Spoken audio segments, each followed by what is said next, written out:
Hi, my name is Rafael Lasso and welcome to my channel of music composition. In this episode I'm going to talk about microtonal composition, or sort of my manifesto of it. I don't do the things that you will find on the internet about microtonality. I have another perspective that I wish to explain a little bit today.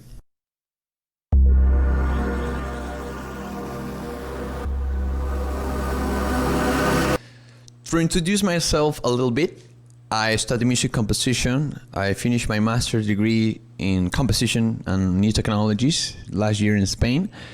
And I pretty much breathe music. Everything I do, it's music, music, music. I've been investigating microtonality for 14 years now. But I think that I've found something different. I have several lessons with an engineer and acoustic civil engineer teacher that brought me to different conclusions. And this video is a sort of disclaimer of why I don't talk about ratios, limits, MOS scales, and tonality and all that kind of stuff that it's very much ingrained in what is this train of thought that is microtonality, that is called Xenharmonic thought. I use other approach of doing the same, but this approach contradicts a lot of the information that they display.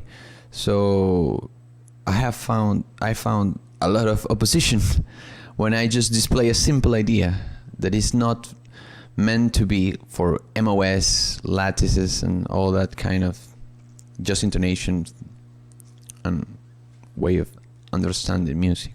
First, a little disclaimer, I don't try to disregard any type of other point of view. I'm just stating that I have a freedom to make a different path to the same result. First, I want to explain what is the difference between the microtonality of the Xenharmonic, arise from Harry Partch and later Irving Wilson. Irving Wilson, I respect him a lot, but it's a different point of view. I dwell pretty much on harmonic progression designs and the process of how they extrapolated new notes and they temper them in the microtonal frame. It's a more melodical, I think. Hear me this. You have the fundamental note. This fundamental note, you have the harmonics. All these harmonics extrapolate till infinity, right? This extrapolation, it's the resonance with the fundamental, with the other harmonics. In other terms, it would be that all the harmonics, the upper harmonics, are in resonance with the fundamental tone. And that's the harmonic view, which is pretty much real. It's true. In physics, the harmonics are in resonance with its fundamental tone. Well, but what is the difference with me? The main difference is that I don't make my music with the more amount of partials I found. I don't make big scales with lots of partials, like just intonation. I have a formula which gives birth to the tonal universes. That's what it's called. And these are diatonical, microtonal, or macrotonal, or all tonal systems. In this formula, it's contemplated the major scale, the pentatonic, and lots of more scales. This is the cornerstone of my music composition, and also Euclidean rhythms. But this microtonal device that is not anywhere on the internet, really. I'm finishing the resources, and I'm going to talk about the course later.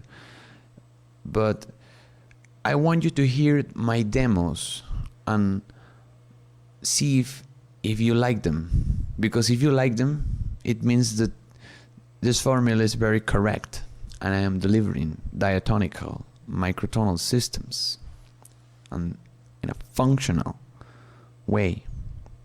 The scale give birth to the chords? That's the question. Or chords give birth to the scales? That's the dichotomy. I think that chords give birth to scales. And I don't think that music as a rhetorical device of compelling message would stand for if it is not for a functional approach of it.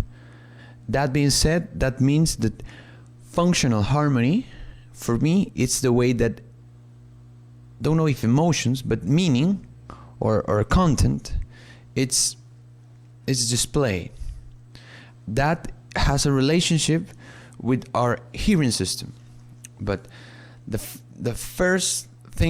other thing I want to talk about, it's that I like a lot of Ben Johnston, and I like Ben Johnston. I like Stockhausen, Boulez, I like Xenakis, I like Ligeti, but their approach of Ben Johnston is just intonation, but the approach of the others, the other later that I mentioned, it's a serialistic approach of microtonality. And that approach, I don't use it. As in fact, I consider it is one of the most cacophonous. But if you want to use it, it's okay. I'm just searching for a beautiful tone on microtonal harmonies. Harmonies is my thing. Harmonic development. When you got a tone, this tone, then you have this scale that you create from these harmonic partials. Then this scale, you apply it, and you try to make a mode. This just intonated scale. You make it, and you try to make chords from it, and then you start understanding that you cannot really make a functional harmony from it. And then you call me out and you say, hey, but these just intonation chords, and you put this 7-note pattern, 7-note, remember it's 7-note, because the way the chords are constructed, it's a tertian way, this tertian harmony by thirds. And when I extrapolate another version of these tertian thirds, they examine it through the lenses of 7-note patterns. This is kind of deep subject. I don't expect that everybody understand it. So also there's the spectralist approach. The spectralist approach, like Morel, Tristan Morel, and Gerard Grisset, it's beautiful. I like the results, but I think they were trying to make this train of thought too, because I've read papers about Grisset telling that he would like to these transformations. Well, Morel, but Grisset too, but they tried to make different scenes of Morel being a most post-spectralist, like more modern, but they tried to make different scenes of different harmonic content as different from the serialistic school. There is a more non-dialectical approach, or more avant-garde approach of the non-dialectical, non-meaning, not point A, not point B, not point C, not synthesis, not anything. It's just what it is. I think that spectralists break that a little bit. And my aim is to break it too. But I wanted to break it in a very traditional way. I write very functional harmony. So if you like the results you hear in my page, and you like the music that you hear it, follow me. I will make a course for all composers that is going to be available the next year, but it's going to have the solfege, because I use a different system of writing too. What you will find on internet, it's the quarter tone system, which is what the Spectralist use, because Spectralist has determined a 24 Edo scale, something like that, for a master tuning. But this quarter tone notation has its limitations. It's already it's based on the number of seven permutations of the same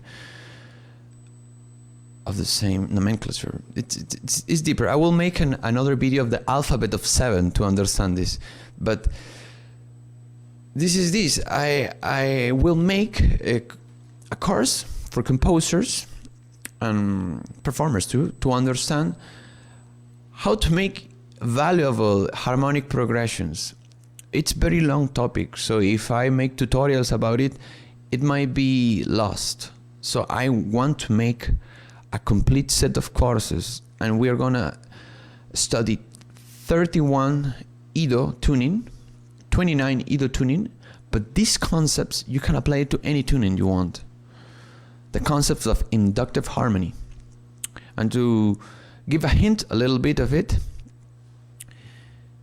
I talk about the fundamental tone and the resonance within the fundamental tone of the higher harmonics. Do you remember Pythagoras? Now let me ask you a little question. Where does the major scale come from? Answer as you want it. I have my answer. A style that I develop, it's a very orchestral Western score written type of music, but you can make any type of music with this system. You can make funk, rock, jazz, blues, whatever. So stick with me if you like it. If you don't like it, ignore me. I will not harm you. So see you on the next week. This has been my microtonal manifesto. It's part 1. This is the system. Part 2 is gonna be how you implement them on the instruments, because that's another train of thought. So this is a channel very much based on microtonality, and my compositions are very based on microtonality too. So see you next week.